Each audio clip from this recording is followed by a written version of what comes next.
Your Excellency, President Paul Kagame, and the First Lady,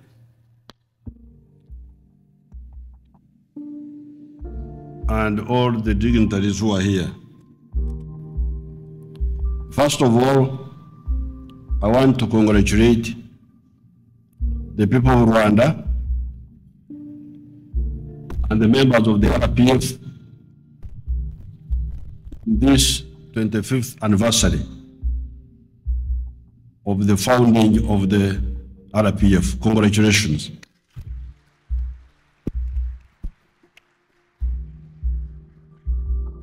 I congratulate you because you have turned a very hopeless situation into a situation of hope.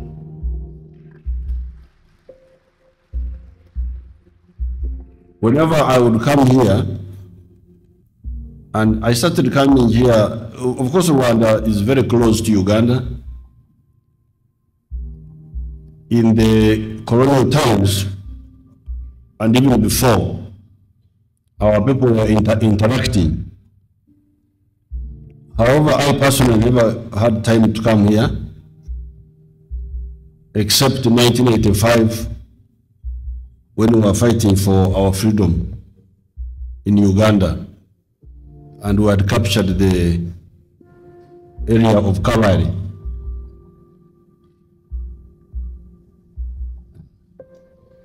That's when I came here for the first time.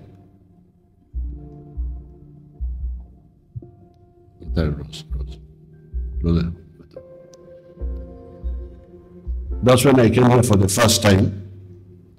And when I came into government, I came here a bit more.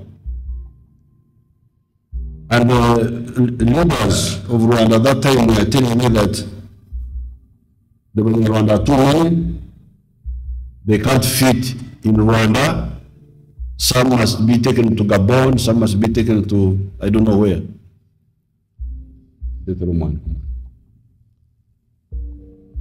But I'm now very glad to hear a totally different tune from Kigali.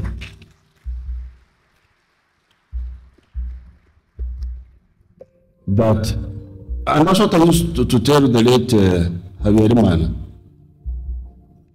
I would say, but you say the Banyarwanda are too many, and they cannot fit in Rwanda. But there is a country called Holland. Holland is about the same size as Rwanda in land area. But it has got a population of 16 million people. They are more than the Rwanda of today in terms of population. Of course, at that time, the Rwanda population was less. It was like 7 million. So my question was, how do the Dutch fit in Holland? And you say that the Rwanda cannot fit in Rwanda. What is the problem? So I'm glad the message now is different, that all the Rwanda can fit in Rwanda. That's what you are telling them.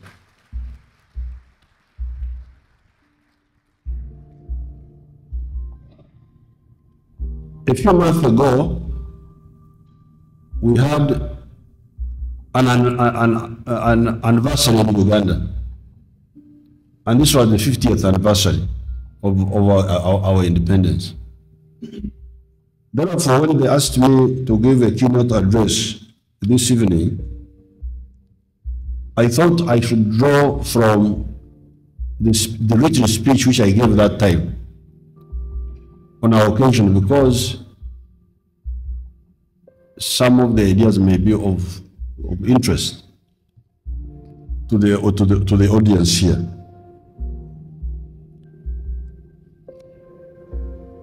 In that speech, I first of all dismissed the idea that the people of Africa are not connected, because that's what the reactionaries tell you. They tell you that Africa is divided in tribes, and these tribes have no connection with each other. They can't live together. This is something I long ago rejected. In fact, the whole of Africa is just divided into 4 groups. The whole of Africa from north to the south is just divided into 4 groups. If you follow language, Africa is divided into 4 linguistic groups. The first group are what we call the Niger-Congo group of languages. These are the languages spoken all the way from Nigeria through here up to South Africa. These include the Bantu dialects and also what they call the Kwa group of languages in West Africa. These are the languages of like the Igbo, the Yoruba, and so on. This is one group, Niger-Congo group of languages. The second group are what we call the Nilo-Saharan group of languages. These are the languages of northern Uganda, like the Luo, parts of Kenya, South Sudan, southern Ethiopia, like the Cushitic languages of the Somalis and all that, and some parts of Chad and so on. The third group are what they call the Afro-Asiatic group of languages. This is Arabic, Amharic, and Tigrinya. And then the fourth group is the smaller group in South Africa called the Khoisan. The Khoisan, what they call Bushmen in South Africa. These are the 4 groups in Africa. So when you are told that you are very different, Africa is full of tribes, yes, they are tribes, but these tribes are linked. When I called when His Excellency Paul Kagame called for me the young girl who was playing the I don't think the English have it. This is called Enanga.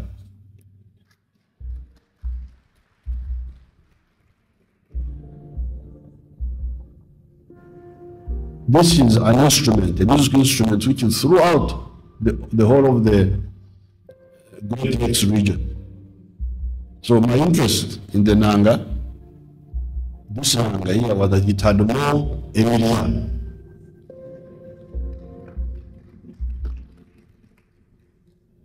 Emilia are those strings. And when His Excellency Prince Kagame invited the girl, I discovered that it had 12 Milia, while the ones in Uganda have got 8, 6. So I invited this group here to bring technical assistance to Uganda.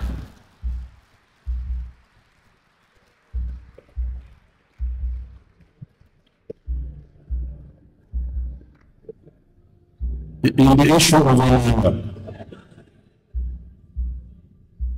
But the point is that these groups of Africa are linked linguistically.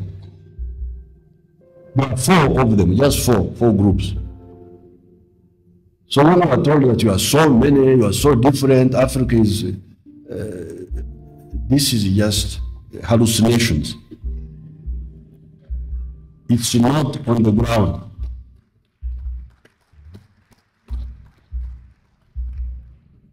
This Kinyarwanda, I can hear almost 50% of this Kinyarwanda, Kirundi, without translation. We used to live near with the Kinyarwanda called Rwakafuzi. she would curse his daughter called Kamwelele. What have you done my tongue? What are you?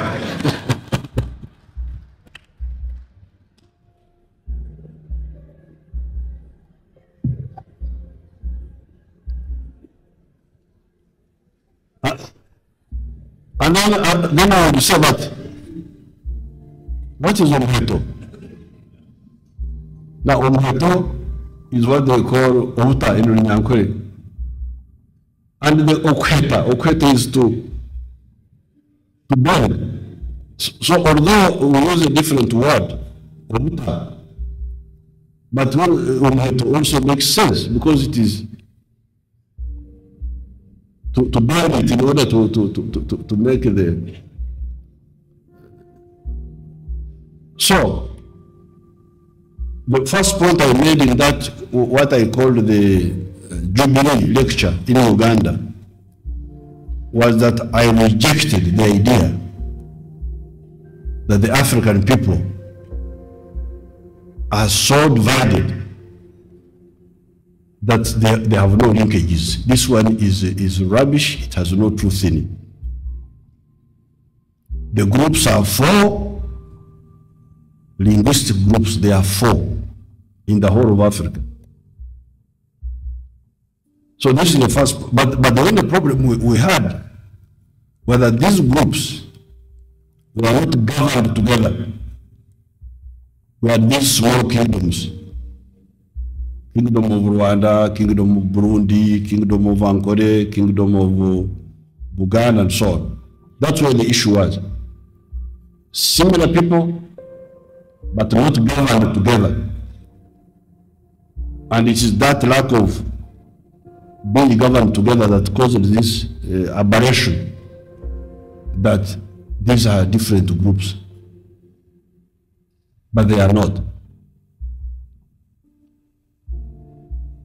I don't want to, certainly these groups, like if you say Barundi, Banyarwanda, Banyankore, the groups in Tanzania, the Bahaya, Banyambo, Bashin Congo, the Bahema in Bunya, these are just one nation. You could call them after one nation.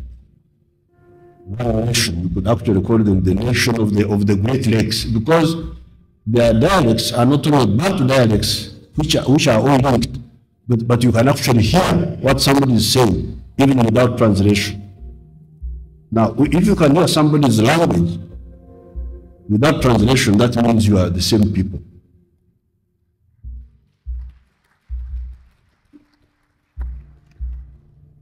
Now, the second point I made in that lecture was to identify what I called the strategic bottlenecks that Uganda, I was talking about Uganda at that time, but I'm sure even Rwanda has got, you can have some, could be some similarities. I identified those 10 bottlenecks. The first one is this one I've been talking about, and I called it ideological disorientation. People are ideologically disoriented. They put on wrong spectacles. They therefore cannot see things properly. I've just mentioned one aspect, saying that Africa is full of so many tribes, they are always fighting each other. But I can add another one, another illustration. In Uganda, I am Omnyankore. I belong to that subgroup. But what is my real interest as an individual? Forget about talking about even a group. what do I need? Me as Museveni, forget about my neighbors or what, just me as an individual. What I need is prosperity. To live a nice life. If I need prosperity, how will my Banyankore help me? The Banyankore produce milk. They are all cattle keepers like me. I produce milk, they produce milk. I produce bananas, they produce bananas. I produce beef, they produce beef. They can't buy from me, I can't buy from them. Because we are producing similar products. So if you are to work, those Banyankore, in the area, you say you stay here as Banyankore. We don't have poverty. We have cows, all right, we have land, but there is no complementarity among us in terms of purchasing. So, who are the people who save me in Uganda? Who make me prosperous? It's not the Banyankore. It is the people of Kampala. They are the ones who buy my milk. They are the ones who buy my bananas. They are the ones who buy my beef. So, I am prosperous because of Uganda. Not because of my Banyankore. The Banyankore helped me in only one way, apart from greeting a Gandhi or religion. They helped me in only one way. They produce milk, I produce milk. They produce bananas, I produce bananas. So we are able to generate big quantities, volumes, which make marketing easier. And also processing. That's how they help me. But beyond that, my real saviors, why I am a prosperous person, is Uganda. The Ugandans of Kampala, they are the ones who make me prosperous because they buy what I produce. And the people of Uganda are not enough. If you go here in Kigali, you think you are in Kiseni, in Kampala. In fact, people there are speaking Uganda. Okay. If the tribe is important, then what are you Baganda looking for in Kigali? Why don't you stay in Kampala? We have got our neighboring country, South Sudan. South Sudan is a country with good potential, but it's still not yet settled. When you go there, you get problems. Some police have done this, some arrests, some this, but they're gonna still go. So what is the magnet which is putting these people? When they are arrested, sometimes they even kill, but they still go. So what is this magnet which is putting Ugandans to South Sudan? The magnet is economic opportunity. They are looking for economic opportunity. And they are ready to confront any problems in order to get that opportunity. So, this is the scientific analysis of the political economy of Africa. People are looking for opportunity as individuals, as heads of families. So if that is the case, then where does the idea of sectarianism come from? Whose interests is it serving? When I push sectarianism, for instance, if I was to go among the Banyankore, say, no Banyankore, no Banyankore, no Banyankore, what would I be? Would I be a friend of this Banyankore? Or actually an enemy of the Banyankore? Because if I am interfering with their their opportunities by creating a language or a mentality which in the end interferes with their actual interests. Then what am I? Am I their friend or their enemy? So I thought I should bring out that to the Ugandans, but I think even other Africans need to think about this, because you hear so many situations in different places. In Kenya, in where you hear this group, in Nigeria, that people are fighting because of religion. Religion? A Muslim, what is his problem with a Christian? What are their real interests, genuine interests, not distorted interests? I think the African intellectual class should do more analysis to discover the linkages among our people. So, since we got independence, that was strategic bottleneck number one, which really delayed us. We could have moved much faster when Uganda had a crisis. The crisis of 1966, the crisis of this and that, the crisis was due to this ideological disorientation. And that's what we are fighting now.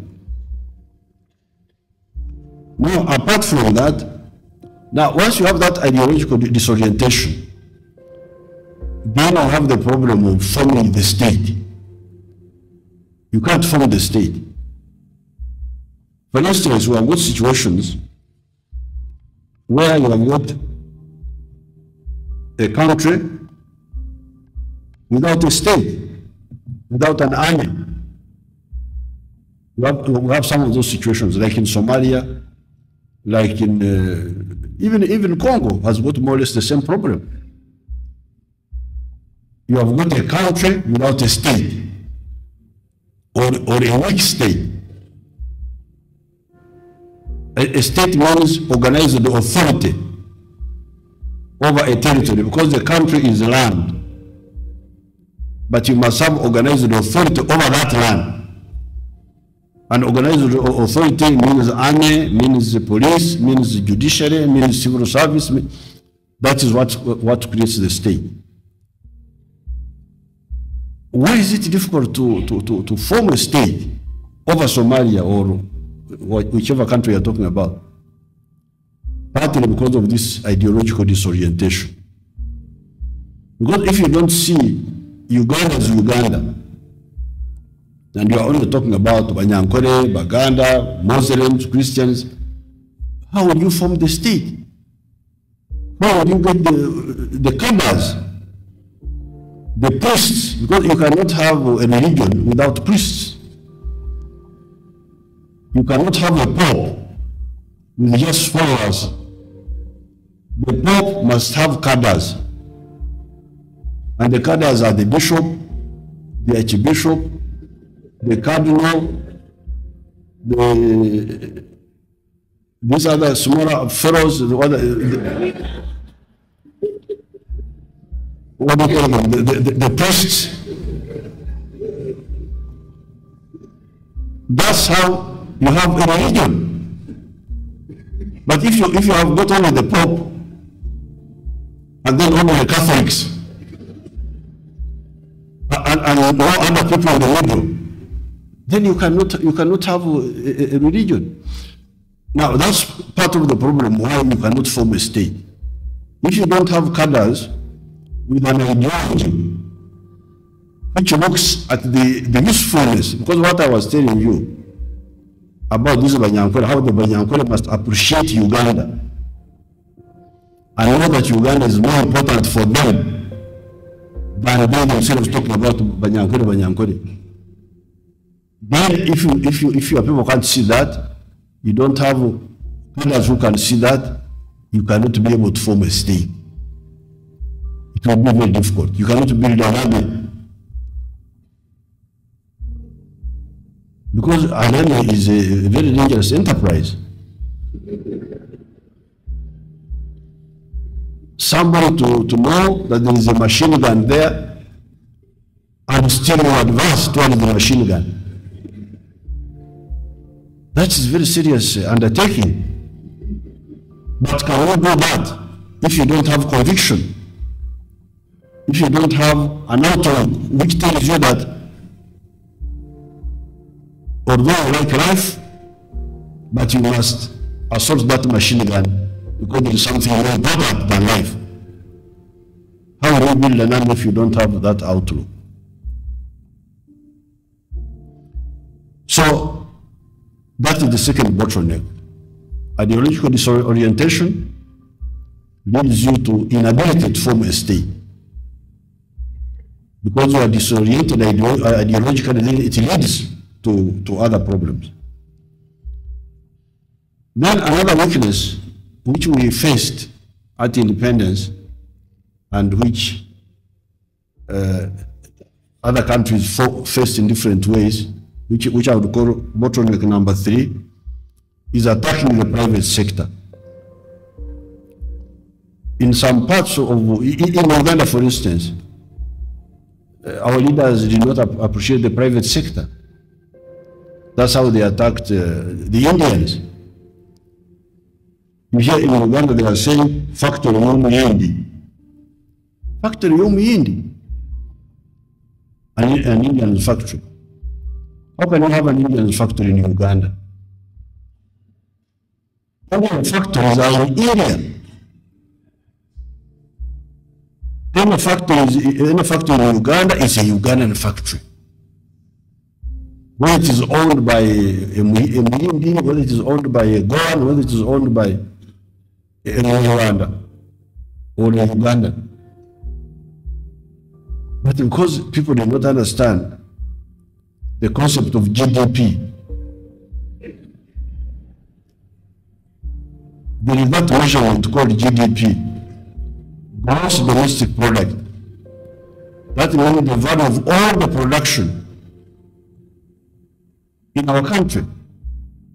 So if a factory is in Uganda, it is a Ugandan factory. Yes, it may be owned by an Indian, but that Indian is really an agent of ours. But people do not understand this. And that's how Africa lagged behind to some extent, behind South Korea, behind all these little countries which have come up, gone ahead of us. Why should South Korea be richer than Uganda or Tanzania or Kenya? There's no reason. But there was this, these were some of the problems. So the battle I've been having in Uganda is to tell those Ugandans that there are two concepts. There is gross domestic product and gross national product, GNP. GNP is the wealth of the citizens of Uganda, for instance, or of Rwanda. GDP means the wealth of everybody who has invested in Rwanda or Uganda. If you look at a country like China, People's Republic, I think their GDP is now like $7 trillion. But the GNP, the wealth of the Chinese, is like, I think 5 trillion or something like that. So the wealth of the Chinese themselves is smaller than the wealth of China, whether by foreigners or Chinese. And that's how China has become a big power. They use their own resources, but also use the resources of the outsiders who came to invest in China. So the failure to understand this was part of the bottlenecks which I pointed out. Number 4, an undeveloped human resource. When I was listening to these young children here who were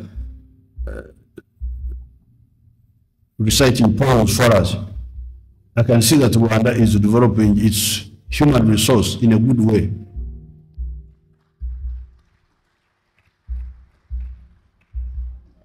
And that's what we need to do in the whole of Africa. That's why in Uganda we have introduced universal primary education, universal secondary education. With a population which is educated, skilled, healthy, the sky is the limit.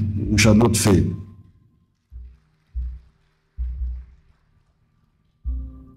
Then it must be number 4. Number 5, inadequate infrastructure.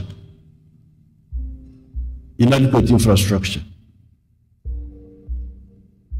Like, for instance, the railway. When you transport a good from Mombasa to Kampala by road, you pay something like $4,000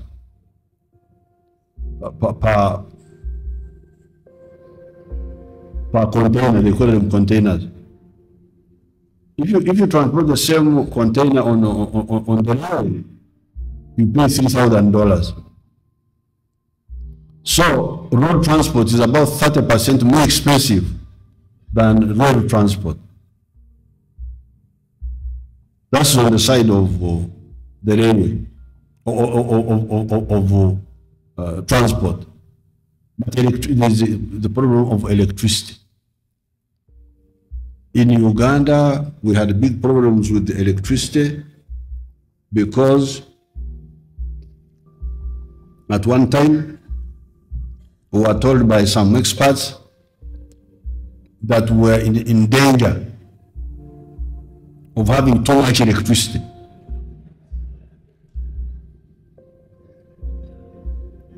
Yes, this is not a story. People say that being in government for a long time is a bad thing, but actually it's a good thing. Because I've been able to see all of this and run. And now nobody can move me. We wanted to build 2 dams, Bujagali and another one called Kalagara. But people who are discussing with us said, no, this is too, you have too much electricity. Really? So it's too much. You should not do simultaneous investment in the dams. You should do sequencing. I remember the words. But how can we have too much electricity? Because when we went for the Law Conference on the environment, I inquired how much wood was being destroyed in Uganda as firewood. At that time they told me that we were destroying 28 billion cubic meters of wood per annum as firewood. We are now destroying 40 billion cubic meters of wood. And if you convert that into electricity, you need at least 10,000 megawatts to stop people cutting trees for firewood, and they use electricity instead. So how can you talk of too much electricity? But that was the story. I've told you before, some of the audiences, this measurement we call kilowatt hour per capita. The amount of electricity per person. If you go and you look on the internet, you'll find that the United States has got something like 14,000 kilowatt hour per capita, while some of the African countries have got as low as 12 kilowatt hour per capita. And that has been part of the problem. You cannot develop unless you solve the problem of electricity. I'm glad we are now cooperating in the East African community. Recently I was in Russia. I will send you, Secretary General, I will send you the letter which I gave to Mr. Putin. I was talking about Uganda issues, but I also talked about East Africa. So I said you must, here is the master plan for the roads, for the railway, what can Russia do? And I intend to continue promoting that. So at least we are working on this, we are moving well, we are now more coordinated. Then, bottleneck number 6, a small internal market. This is linked with the other point which I made at the beginning. If I produce, who will buy what I produce? But if I produce and nobody buys, I cannot continue to produce or buy small quantities. On this one, we are moving well. We have got the East African community. We have got the COMESA. We are working on the common market of Africa. We are moving well. But I need to repeat this because it's very, very important. Because when you go into these meetings, you hear people talking about small things, about at one time, one of the member states of East Africa could not pay membership fee because they had some internal problems. And somebody will say, "Oh, how is the group ADA? Is it ADA? Is it some contribution?" But this is not the most important thing. The most important thing about a common market is beyond what we produce. So I'm glad this one is getting out of the way, but I appeal to the intellectuals to talk more about market. Without market, we cannot modernize these economies. Then, lack of industrialization. That has also been another problem. We have talked about this quite a lot. Selling and processed coffee, I've been giving that example. Uganda they say European countries are aiding Africa, but in fact it is Africa which is aiding Europe. Because I have been giving the example of coffee. When you sell unprocessed coffee, you get $1. When that coffee is processed, you get $14 for the same amount of coffee. So Uganda has been helping UK and other developed countries for the last 100 years with about $10 per kilogram of coffee which we export. But I think we should stop being donors.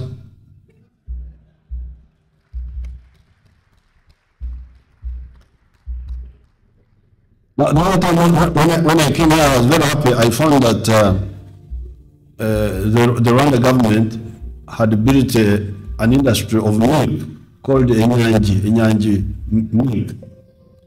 I was very happy. That's the way to go. That is the way to go. So that we stop being donors and we develop our countries. The services sector being underdeveloped, like here, this hotel, this is wonderful. This is an export item because when tourists come and stay here, they bring money. So developing the services sector, that has been one of the bottlenecks. Agriculture, which is not developed, that was another bottleneck. I have the document here. I will give it to your people to print out more copies. Now, finally, lack of democracy. That one was also a problem, but this is being addressed in many of the African countries. So when they asked me to give a keynote address, I thought I should mention these points. When RPF took over Rwanda,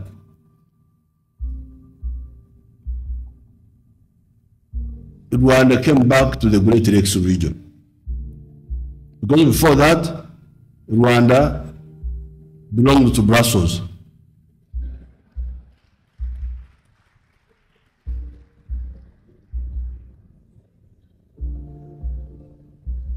Well, I'll give you an example.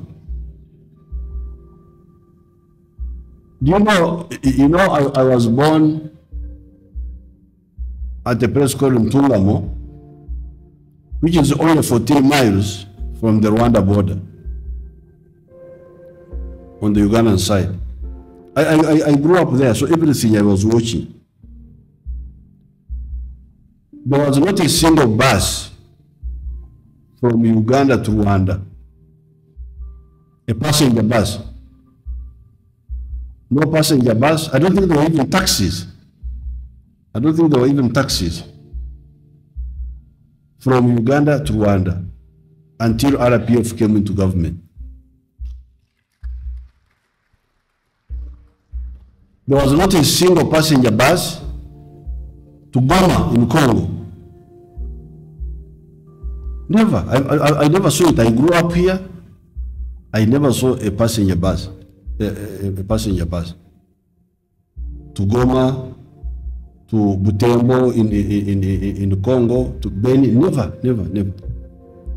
Yes, there were some lorries which used to pass, but no passenger vehicles. Of course, the one which were still smuggling, you think this smuggling is recent. But I know that the smuggling was going on even that time. And corruption was transnational. How do I know this? My father, who is a peasant, a traditional man,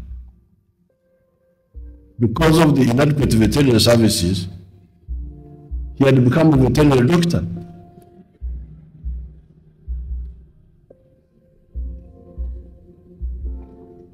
Treating his own cows.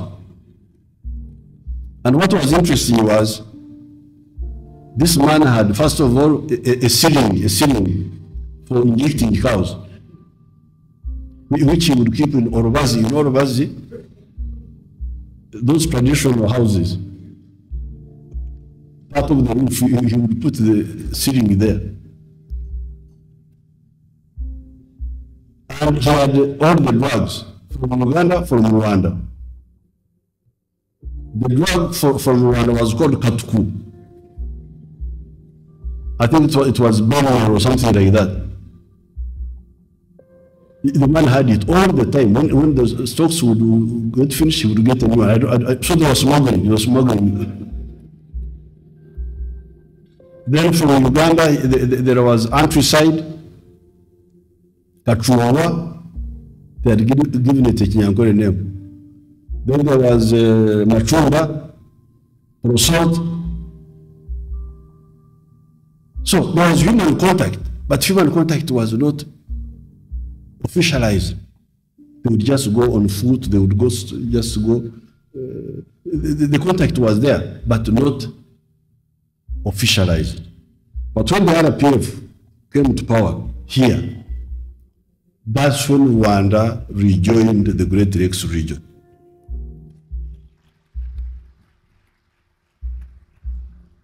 Even Congo now, although they have got a lot of problems, but they are now much more part of the Great Lakes region than before, than during the colonial times. So I would like to salute the RPF comrades for the sacrifice you made to liberate Rwanda, stop the sectarianism of Rwanda, and also bring Rwanda back to the region. I thank you very much.